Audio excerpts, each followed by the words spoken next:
Hello, good morning, जोहार। मैं संजय और आप देख रहे हैं न्यूज झारखंड। समय हो चला है झारखंड की खबरों को जानने का, तो चलिए जानते हैं आज की झारखंड की 25 मुख्य बड़ी खबरों को। धनतेरस में राज्य भर के बाजारों में रही रौनक, करीब 1500 करोड़ का हुआ कारोबार।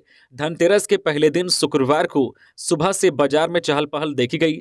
हालांकि अधिकांश electronics, four wheeler, two wheeler, furniture, jewellery की बुकिंग लोगों ने पहले ही करा ली थी। वहीं अधिकांश लोगों ने धनतेरस के पहले ही इन चीजों की डिलीवरी भी करा ली थी, जिसके कारण बाजार में मिला जुला असर देखा गया। शुक्रवार को बर्तन, इलेक्ट्रॉनिक्स, ऑटोमोबाइल शोरूम में लोगों की भीड़ देखने को मिली। अलग अलग व्यवसायिक संगठनों की माने तो शुक्रवार को राज्य भर में लगभग 1500 करोड़ का कारोबार हुआ है। सिर्फ सर्राफा बाजार की माने तो लगभग 200 करोड़ का कारोबार इस दिन हुआ है, जिसमें सोना चांदी के सिक्के, आभूषण, बर्तन, गणेश, लक्ष्मी आदि की खरीदारी लोगों ने की है। सर्राफा बाजार व्यापारियों की माने तो पिछले साल से लगभग 14% इस बार बाजार में रौनक रही।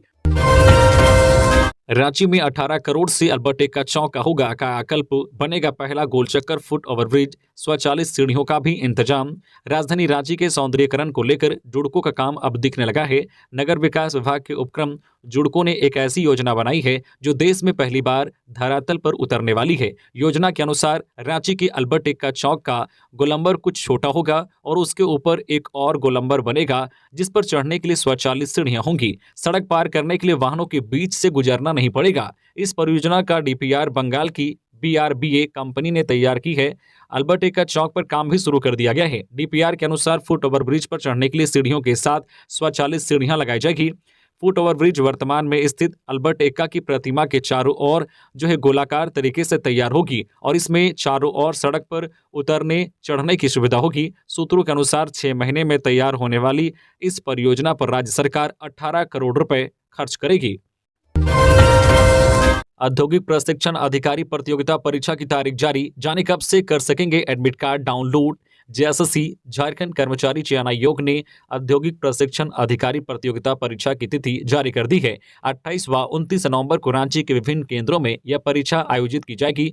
आयोग ने इससे संबंधित एक विज्ञापन जारी किया है, जिसमें कहा गया है कि अभ्यर्थियों का प्रवेश पत्र डाउनलोड करने संबंधित सूचना जल्द दी जाएगी। बता दें कि इससे पहले जेएसएससी ने औद्योगिक प्रशिक्षण अधिकारी प्रतियोगिता परीक्षा की तारीख 16 और 17 दिसंबर को तय की थी, लेकिन उस दिन संयुक्त स्नातक स्तरीय परीक्षा आयोजित होना है। इस वजह से कई छात्रों में असमंजस की स्थिति बनी हुई थी। इसके बाद ही आयोग को परीक्षा की तारीख में बदलाव करना पड़ा। राजधानी में ट्रैफिक सिस्टम फेल, हर तरफ लगा जाम। राजधानी में ट्रैफिक सिस्टम शुक्रवार को ध्वस्त हो गया। पूरे दिन तो ट्रैफिक पुलिसकर्मियों ने ट्रैफिक को लेकर खूब मेहनत की, लेकिन शाम ढलते ही राजधानी की सड़कों पर ट्रैफिक का भार इतना बढ़ गया कि हर तरफ सड़कों पर वाहन रेंगते दिखाई दिए। रांची के रातू रोड चौराहे से लेकर अरगोड़ा चौक तक की बात छोड़ दे तो हर तरफ ट्रैफिक जाम की ही स्थिति देखने को मिली। रांची के अरगोड़ा चौक से लेकर कड्रू ओवरब्रिज तक 2 घंटों जाम लगा रहा। धनतेरस की खरीदारी करने निकले लोग घंटों जाम में फंसे रहे। हालत इतने खराब थे कि मुख्य सड़कों से होकर निकलने वाली गलियां भी जाम हो गई थी। इस दौरान ट्रैफिक पुलिसकर्मी जाम हटाने के लिए मशक्कत करते रहे।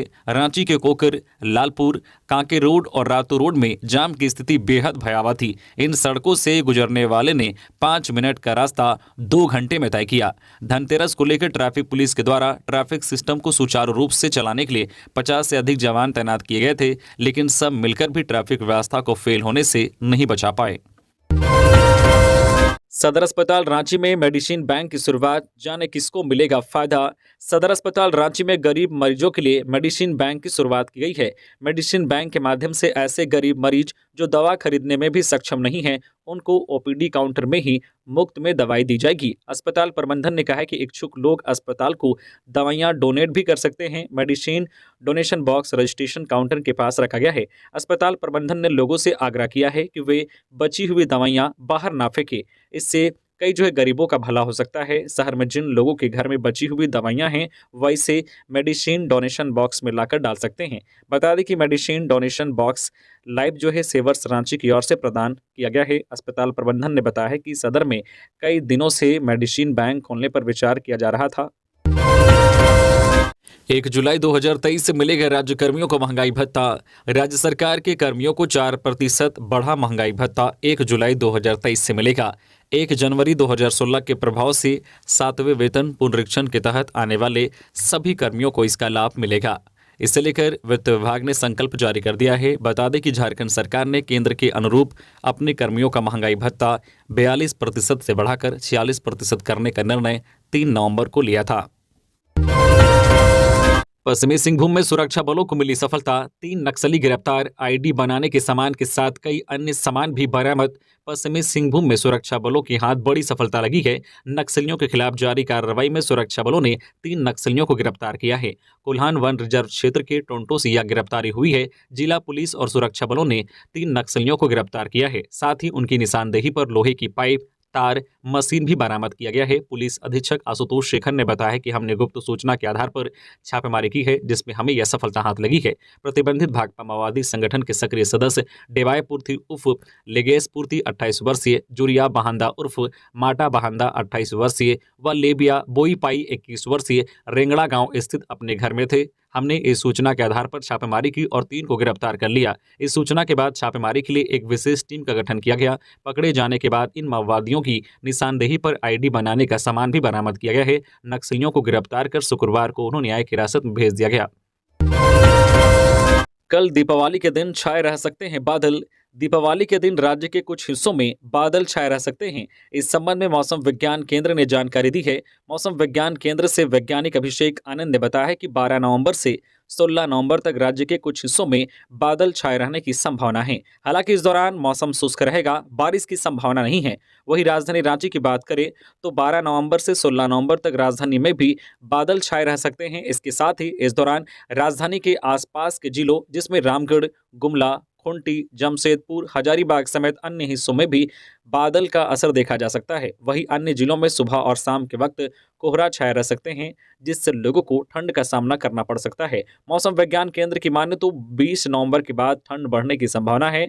इस दौरान तापमान में अधिक गिरावट होगी। साहिबगंज एसपी नौशाद आलम को ईडी का समन, जाने क्यों। प्रवर्तन निदेशालय ने साहिबगंज के पुलिस अधीक्षक नौशाद आलम को समन किया है। उनसे खनन घोटाला केस में गवाह विजय हांसदा से संबंधित एक मामले में पूछताछ होना है। बता दें कि नौशाद आलम वह पहले आईपीएस अधिकारी हैं जिनको ईडी ने समन किया है। इससे पहले कई आईएएस अधिकारी पूछताछ के लिए ईडी कार्यालय आ चुके हैं। 2 आईएएस अधिकारी पूजा सिंघल और छवि रंजन तो जेल में हैं। खनन घोटाला केस में साहिबगंज के डीसी रामनिवास यादव से पूछताछ हो चुकी है। बता दें कि नौशाद आलम को अभी कुछ महीने पहले ही साहिबगंज का एसपी बनाया गया है। इससे पहले वह रांची के ग्रामीण एसपी के रूप में कार्यरत थे। धीरे धीरे समन से संबंधित और डिटेल सामने आएगी। रांची में दीपावली को लेकर स्वास्थ्य विभाग की तैयारी पूरी। रिम्स और सदर अस्पताल में बर्न वार्ड में तैनात रहेंगे डॉक्टर। दीपावली को देखते हुए स्वास्थ्य विभाग ने तैयारी पूरी कर ली है। राज्य के सबसे बड़े अस्पताल रिम्स और रांची के सदर अस्पताल में विशेष तैयारी की गई है। वहीं रिम्स के बर्न वार्ड में आने वाले मरीजों की सुविधा के खास इंतजाम किए गए हैं। बताते चले कि दीपावली के अवसर पर पटाखे और दीपक की चपेट में आने से हर साल लोग झुलस जाते हैं। ऐसे में अस्पताल पहुंचने वाले मरीजों के लिए अस्पताल में बेड के इंतजाम किए गए हैं और वार्ड में इंसेक्ट फ्लेशर और एसी भी लगाए गए हैं। इस संबंध में रिम्स के जनसंपर्क पदाधिकारी डॉक्टर राजीव रंजन ने बताया है कि बर्न वार्ड में एसी एयर कंडीशन की समस्या के समाधान के लिए हाल फिलहाल में ही 3 नए एसी वार्ड में इंस्टॉल किए गए हैं, ताकि अस्पताल पहुंचने वाले मरीजों को किसी तरह की परेशानी का सामना नहीं करना पड़े। इसके अलावा रिम्स के पीआरओ ने बताया है कि दीपावली को देखते हुए चर्म रोग विशेषज्ञ और शिशु रोग विशेषज्ञ को भी अलर्ट मोड पर रखा गया है, क्योंकि दीपावली के दौरान स्किन इंजरी और बच्चों के घायल होने की संभावना ज्यादा रहती है। रातू सीओ समेत 3 आरोपी एसीबी की विशेष अदालत में पेशी के बाद भेजा गया जेल। एसीबी की टीम ने गुरुवार को किया था गिरफ्तार। राजधानी रांची से जहां गुरुवार को भ्रष्टाचार मामले में गिरफ्तार रातू अंचल के सीओ प्रदीप कुमार, हल्का कर्मचारी सुनील कुमार और दलाल जफर अंसारी को शुक्रवार को एसीबी की विशेष अदालत में पेश किया गया। पेशी के बाद तीनों आरोपियों को न्यायिक हिरासत में भेज दिया गया है। बता दें कि एसीबी की टीम 9 नवंबर को जमीन का म्यूटेशन कराने के नाम पर रातू अंचल के सीओ प्रदीप कुमार, हल्का 3 के राजस्व उप निरीक्षक सुनील सिंह एवं दलाल जफर अंसारी को 25,000 रुपये घूस लेते गिरफ्तार किया। तीनों की गिरफ्तारी रातू अंचल कार्यालय से हुई है। गिरफ्तारी के बाद एसीबी की टीम ने सीओ प्रदीप कुमार के आवास पर छापेमारी कर 2 लाख कैश बरामद किया है। 39 डिसमिल जमीन का म्यूटेशन करने के एवज में सीओ ने लाखों की रिश्वत की मांग की थी, जिन्हें पहली किस्त 25,000 रुपये रिश्वत लेते रंगे हाथों सीओ, हल्का कर्मचारी और दलाल को गुरुवार को गिरफ्तार किया गया था। राजधानी के काली पूजा पंडालों का उद्घाटन 12 को महानगर काली पूजा समिति के वरिष्ठ पदाधिकारियों ने शुक्रवार को राजधानी के विभिन्न काली पूजा पंडालों का निरीक्षण किया। बताया है कि सभी पूजा पंडालों का उद्घाटन 12 नवंबर को होगा। राज्य के वित्त मंत्री डॉक्टर रामेश्वर उरांव महाकाली पूजा समिति कचहरी रोड पूजा पंडाल का उद्घाटन करेंगे। महानगर काली पूजा समिति के मुख्य संरक्षक आलोक कुमार दुबे, रोहित उरांव, महानगर अध्यक्ष विनय सिंह, मुख्य सलाहकार नंद किशोर सिंह चंदेल, आलोक यादव, रोहन सिंह, आकाश शर्मा, बबलू वर्मा, संजय सोनी, लक्ष्मण करमाली सहित अन्य पदाधिकारियों ने पंडालों का निरीक्षण किया। हजारीबाग में नेशनल पार्क के पास ऑटो पलटने से एक छात्रा की मौत, 6 लोग घायल। हजारीबाग जिले के इचाक थाना क्षेत्र में नेशनल पार्क के पास ऑटो पलटने से एक छात्रा की घटनास्थल पर ही मौत हो गई। घटना शुक्रवार शाम 7 बजे की है। छात्रा इचाक के डाडी घाघर गांव की थी। वह इचाक कस्तूरबा गांधी आवासीय विद्यालय से घर डाडी घाघर जा रही थी। इसी बीच नेशनल पार्क जंगल के पास ऑटो पलटने से उसकी मौत हो गई। इसमें आधा दर्जन लोगों को हल्की चोटाई है। मृतक छात्रा का नाम वर्षा कुमारी, पिता सुमर गंजू है। कस्तूरबा गांधी आवासीय बालिका विद्यालय बेंगा इचाक की 6ठी कक्षा की छात्रा थी। नया नामांकन हुआ था। दीपावली की छुट्टी में परिजन के साथ अपने घर इचाक थाना क्षेत्र के डाडी घाघर गांव जा रही थी। पीएम मोदी के आगमन की तैयारियों का जायजा लेने खूंटी के उलिहातू पहुंचे डीसी लोकेश मिश्रा। भगवान बिरसा मुंडा के गांव में प्रधानमंत्री नरेंद्र मोदी के आगमन की तैयारियों का जायजा लेने के लिए शुक्रवार को उपायुक्त लोकेश मिश्रा उलिहातू पहुंचे। वहां उन्होंने तैयारियों का जायजा लिया। उन्होंने सभी को समय पर कार्य पूरा करने का निर्देश दिया। 540 एकड़ वन भूमि की हेराफेरी करने वाले वन विभाग के अमीन निरीक्षक सुधीर कुमार सिन्हा को एसीबी ने दबोचा। हजारीबाग पश्चिमी वन प्रमंडल के तत्कालीन अमीन निरीक्षक सुधीर कुमार सिन्हा को भ्रष्टाचार निरोधक ब्यूरो एसीबी की टीम ने शुक्रवार को गिरफ्तार कर लिया है। इस पर निगरानी थाने में 42/2010 के तहत मामला दर्ज है। इसके विरुद्ध भूमाफियाओं और स्थानीय लोगों की मिली भगत से अपने पद का दुरुपयोग कर 540 एकड़ वन भूमि की बंदोबस्त करने का आरोप है। इससे वन विभाग का करोड़ों रुपए के राजस्व का नुकसान हुआ है। अनुसंधान में इसके विरुद्ध पर्याप्त साक्ष्य उपलब्ध होने पर एसीबी ने गिरफ्तारी की है। सुधीर कुमार सिन्हा पर आधा दर्जन प्राथमिकी दर्ज है। सुधीर कुमार सिन्हा पर निगरानी थाने में 16 सितंबर 2010 को मामला दर्ज हुआ था। इस पर वन विभाग के नक्शे में छेड़छाड़ और ओवर राइटिंग कर जमीन को स्थानीय लोगों व भूमाफियाओं के नाम बंदोबस्त कराया था। यह कार्य आरोपी सुधीर कुमार सिन्हा ने अंचल कर्मचारियों से मिलकर किया था। आपकी योजना आपकी सरकार कार्यक्रम की मॉनिटरिंग के लिए 15 आईएएस अधिकारियों की नियुक्ति। आपकी योजना आपकी सरकार आपके द्वार अभियान के तहत आयोजित होने वाले कार्यक्रमों की मॉनिटरिंग के लिए वरीय आईएएस अधिकारियों को जिलों का प्रभारी बनाया गया है। राजीव अरुण एक्का को पूर्वी सिंहभूम, अजय कुमार सिंह को रांची व धनबाद, सुनील कुमार को बोकारो व लातेहार, राहुल पुरवार को गोड्डा, अमिताभ कौशल को कोडरमा व गिरिडीह, मनीष रंजन को देवघर व जामताड़ा, राजेश कुमार शर्मा को साहिबगंज, अब्बू बकर सिद्दीकी को पश्चिमी सिंहभूम व सिमडेगा, प्रवीण टोपो को सरायकेला खारसावां व चतरा, प्रशांत कुमार को दुमका व पाकुड़, कृपानंद झा को पलामू व गढ़वा, मनोज कुमार को खुंटी, विप्रा भाल को लोहरदगा, चंद्रशेखर को गुमला व जितेंद्र कुमार सिंह को हजारीबाग व रामगढ़ जिला का प्रभारी बनाया गया है। प्रभारी अभियान के तहत होने वाले कार्यक्रमों की मॉनिटरिंग के साथ संबंधित जिला उपायुक्त को मार्गदर्शन प्रदान करेंगे। मंत्रिमंडल सचिवालय ने इससे संबंधित आदेश जारी कर दिया है। एसीबी की टीम ने 3,000 रुपए रिश्वत लेते होमगार्ड के 2 जवानों को किया गिरफ्तार। हजारीबाग एसीबी की टीम ने चतरा जिले के होमगार्ड कार्यालय से रिश्वत लेते होमगार्ड के 2 जवानों को गिरफ्तार किया है। गिरफ्तार जवानों को एसीबी की टीम हजारीबाग ले गई है। गिरफ्तार जवानों में होमगार्ड कार्यालय में कमान की ड्यूटी संभालने वाले अनुज प्रधान और उसके कार्यालय सहयोगी उपेंद्र कुमार का नाम शामिल है। ये दोनों ड्यूटी देने के नाम पर प्रमोद यादव होमगार्ड जवान से 3,000 का रिश्वत ले रहे थे। इनकी गिरफ्तारी से होमगार्ड कार्यालय में दहशत का माहौल कायम हो गया है। साहिबगंज में गंगा कटाव की जद में आया चानन गांव। घर के करीब पहुंचा कटाव, डर के साए में लोग। गंगा नदी के जलस्तर में कमी के साथ ही चानन में एक बार फिर कटाव शुरू हो गया है। महंत स्थान से लेकर पोस्ट ऑफिस तक करीब 150 फीट तक कटाव हो रहा है। मिट्टी धंस रही है और बैठ रही है। 30 फीट की दूरी तक मिट्टी गंगा में धंस गई है। दूसरे और तीसरे चरण में बड़ी बड़ी दरारें बन गई है और मकान के पास तक पहुंच गई है। किसी के घर से 20 फीट तो किसी के घर से 10 फीट की दूरी पर कटाव जारी है। ग्रामीणों को डर है कि अगर इस चौथे कटाव में दरार पड़ी तो दर्जनों मकानों और पक्के मकानों में दरार आ जाएगी और इसके गिरने का खतरा बढ़ जाएगा। लोग रात में घरों में सोने से डर रहे हैं क्योंकि भूधसान लगातार जारी है। ग्रामीणों के घर के पीछे जो है आंगन में लगी आलू प्याज आदि की फसल बर्बाद हो रही है। अब तक किसी भी जनप्रतिनिधि या अधिकारी ने इस पर संज्ञान नहीं लिया है और न ही इस पर गौर करना जो है मुनासिब समझा। पिछले वर्ष जिला प्रशासन ने जो है आश्वासन दिया था कि चानन गांव में भी जो है गंगा कटाव के निरोधक कार्य शुरू होगा, लेकिन अब तक शुरू नहीं हो सका है। उपायुक्त रामनिवास यादव ने कहा है कि गंगा कटाव की जानकारी मिली है, गंगा कटाव निरोधक कार्य शुरू कर दिया गया है।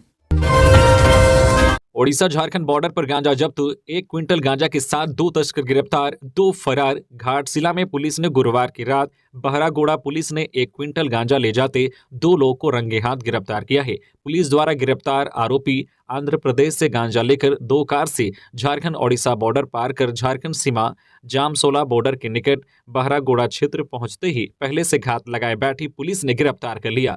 पुलिस चेकिंग अभियान के क्रम में दोनों कार को रोकना चाहा, लेकिन इसमें एक कार के चालक ने कार को भगाकर काफी दूर पर जो है कार छोड़कर भागने में सफल रहे। लेकिन पुलिस ने मारुति सुजुकी रियाज के चालक और उसमें सवार आरोपी को गिरफ्तार कर लिया है, जबकि एक अन्य इंडिगो मांझा में सवार व्यक्ति मौके से कार में ले जा रहे गांजा छोड़कर भागने में सफल रहा। जब्त गांजा 12 लाख की लागत का बताया जा रहा है। पलामू में तेज रफ्तार कार की चपेट में आने से महिला समेत 3 घायल। पलामू में एक बेकाबू कार ने सड़क किनारे खड़ी एक महिला समेत 3 लोगों को अपनी चपेट में ले लिया, इससे वे घायल हो गए। घायलों का इलाज मेदिनीनगर के एमएमसीएच में चल रहा है। घटना पलामू जिले के चैनपुर प्रखंड की है। सूत्रों के अनुसार राजपतिया देवी, मुन्ना खान और अल्ताफ खान चैनपुर में सड़क किनारे खड़े थे, तभी विपरीत दिशा से आ रही एक तेज रफ्तार कार ने अपना नियंत्रण खो दिया, इससे तीनों जख्मी हो गए। पत्नी से छेड़खानी पर दोस्त को आया गुस्सा, पीट पीट कर उतारा मौत के घाट। रिटायर्ड जवान रंजीत कुमार बड़ाई की हत्या कर उससे नदी किनारे दफनाने के मामले का पुलिस ने खुलासा कर दिया है। रंजीत कुमार के दोस्त ने ही उनकी हत्या की थी। पुलिस ने मृतक के दोस्त रमेश उरांव और दयानंद उरांव को गिरफ्तार कर शुक्रवार को जेल भेज दिया। एसपी हरविंदर सिंह ने पूरे मामले की जानकारी दी है। प्रेस वार्ता में एसपी हरविंदर सिंह ने बताया है कि पत्नी के साथ छेड़छाड़ करने के विरोध में उनके दोस्त रमेश उरांव ने लाठी कुदाल से पीट पीट कर रंजीत कुमार बड़ाई की हत्या कर दी और शव को छुपाने के लिए अपने चचेरे भाई दयानंद उरांव की मदद ली। दोनों ने लौकी जाने वाली सड़क पर मर्दा नदी के पास शव को दफना दिया। बाबूलाल ने अफसरों को चेताया, कहा भ्रष्टाचार का टूल ना बने, करनी का फल भुगतना होगा। झारखंड बीजेपी अध्यक्ष और पूर्व मुख्यमंत्री बाबूलाल मरांडी ने झारखंड के भ्रष्ट अफसरों को चेतावनी दी है। कहा है कि वे हेमंत सरकार के भ्रष्टाचार का टूल ना बने, उनको एक ना एक दिन करनी का फल भुगतना होगा। बता दें कि मरांडी का इशारा रांची के होटवार जेल में छापेमारी के बाद हुए खुलासों की ओर है। होटवार जेल में पिछले दिनों ईडी ने छापेमारी की थी। इसमें झारखंड के खनन और भूमि घोटालों की जांच कर रहे ईडी अफसरों को फंसाने की साजिश का खुलासा हुआ है। साथ ही ईडी को नुकसान पहुंचाने के लिए कुछ सरकारी अफसरों की साठगांठ से नक्सलियों से संपर्क करने की बात सामने आई है। इस मामले में ईडी होटवार जेल के क्लर्क, अधीक्षक और जेलर को पूछताछ के लिए तलब कर चुकी है। बाबूलाल मरांडी ने अपने ट्वीट में इन भ्रष्ट अफसरों पर निशाना साधा है। वासेपुर में दबंगों का तांडव, घर में घुसकर किया बमबारी, पूरा परिवार जख्मी। धनबाद के वासेपुर से फिर एक बार बमबारी और मारपीट की घटना सामने आई है। मामला भूली ओपी क्षेत्र का है। घटना के बारे में बताया जा रहा है कि दबंगों ने एक परिवार पर पहले तो बमबारी की, उसके बाद मारपीट की घटना को अंजाम दिया। पूरा मामला सीसीटीवी में कैद हो गया है। पीड़ित परिवार के द्वारा पुलिस से शिकायत की गई है। पुलिस मामले की जांच में जुट गई है। बता दें कि यह घटना पंडार पाला के रहने वाले मोहम्मद शहजाद के परिवार के साथ घटी है। घटना के बारे में बताया जा रहा है कि बुधवार की रात कुछ दबंग मोहम्मद शहजाद के घर पहुंचे। मोहम्मद शहजाद ने बताया कि दबंग मेरी मां हाजरा खातून से रंगदारी मांगने लगा। मां ने रंगदारी देने से मना किया तो वे लोग मेरी मां और भाई के साथ मारपीट करने लगे। मारपीट में मां और भाई बुरी तरह से जख्मी हो गए। मोहम्मद शहजाद ने पुलिस को बताया है कि पूरा मामला सीसीटीवी में कैद है। मोहम्मद शहजाद के अनुसार दबंग अपराधी प्रवृत्ति के हैं। मोहम्मद शहजाद के बयान के बाद पुलिस पूरे मामले की जांच कर रही है। दबंगों को पकड़ने के लिए पुलिस लगातार छापेमारी कर रही है। गिरिडीह में धनतेरस पर हुआ 80 करोड़ का कारोबार, खूब बिके वाहन और जेवरात। धनतेरस के मौके पर शुक्रवार को गिरिडीह के कारोबारियों और खरीदारों पर माता महालक्ष्मी और भगवान धनवंतरी ने खुले मन से स्नेह लुटाया। सुबह से हर कारोबारी अपने अपने प्रतिष्ठान खोलकर ग्राहकों की प्रतीक्षा में लग गए। इलेक्ट्रिक से लेकर इलेक्ट्रॉनिक और वाहनों से लेकर सोना चांदी के जेवर को डिस्प्ले पर सजा रखा था, जिससे ग्राहकों को अपने पसंद के सामान की खरीदारी में परेशानी नहीं हो। और दिन चढ़ना शुरू हुआ तो हर बड़े और छोटे प्रतिष्ठान खरीदारों की भीड़ से भरे दिखे, तो दूसरी तरफ बाजार में पैदल चलना भी मुश्किल हो रहा था। कमोबेश सारा दिन एक समान स्थिति रहा। इस दौरान यातायात व्यवस्था को दुरुस्त करने के लिए एसडीपीओ अनिल सिंह, प्रशिक्षु डीएसपी और नगर थाना भिखारी राम को पुलिस जवानों के साथ यातायात व्यवस्था को संभालने के लिए उतारना पड़ा। उधर बाजार विशेषज्ञ सह सलूजा गोल्ड समूह के प्रबंध निदेशक सतविंदर सिंह उर्फ मनी सिंह, सलूजा इलेक्ट्रिक कारोबारी प्रदीप अग्रवाल, वाहन शोरूम मालिक प्रदीप जैन की माने तो पूरे जिले में 80 करोड़ से अधिक का कारोबार हुआ है। 2024 में 33 सरकारी छुट्टी। सचिवालय में 5 दिवसीय, क्षेत्रीय कार्यालय में लागू रहेगा 6 दिवसीय कार्य प्रणाली। झारखंड मंत्री परिषद के फैसले के बाद कार्मिक विभाग में वर्ष 2024 की सरकारी छुट्टी को अधिसूचित कर दिया गया है। जारी आदेश के अनुसार एनआई एक्ट के अनुसार राज्य में 21 सरकारी अवकाश होगा। वही कार्यपालक आदेश के तहत 12 सरकारी अवकाश घोषित किया गया है। यानी वर्ष 2024 में कुल 33 सरकारी छुट्टियां होंगी। वही 24 में होलिका दहन, अंबेडकर जयंती, महावीर जयंती, सोहराय, हूल दिवस, चित्रगुप्त पूजा में रविवार को ही अवकाश है, इसलिए इस दिन अलग से कोई छुट्टी नहीं दी गई है।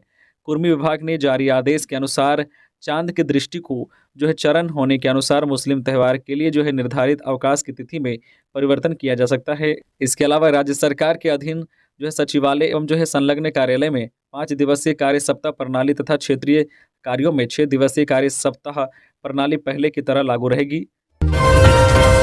कोडरमा के नाईटांड में पानी टंकी निर्माण में हो रही गड़बड़ी, विधायक ने काम बंद करवाया।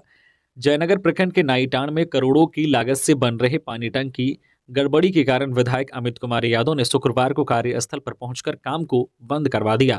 विधायक अमित कुमार यादव ने कहा है कि इस पानी टंकी में लोकल मिट्टी, बालू, छड़ का प्रयोग किया जाता है। उन्होंने कहा है कि जो ढलाई हो रहा है उसमें पानी भी नहीं दिया जाता है। उन्होंने कहा है कि मैंने स्वयं कार्यपालक अभियंता को कहा है कि जब तक आप घटनास्थल पर जाकर जांच न कर ले तब तक काम बंद रहेगा और स्वयं आकर काम सुधारने का प्रयास करें। उन्होंने कहा है कि इसी जल मीनार से नाईटांड और बेको पंचायत में पानी जाना है। प्रधानमंत्री का सपना है कि खुलेगा नल और मिलेगा जल।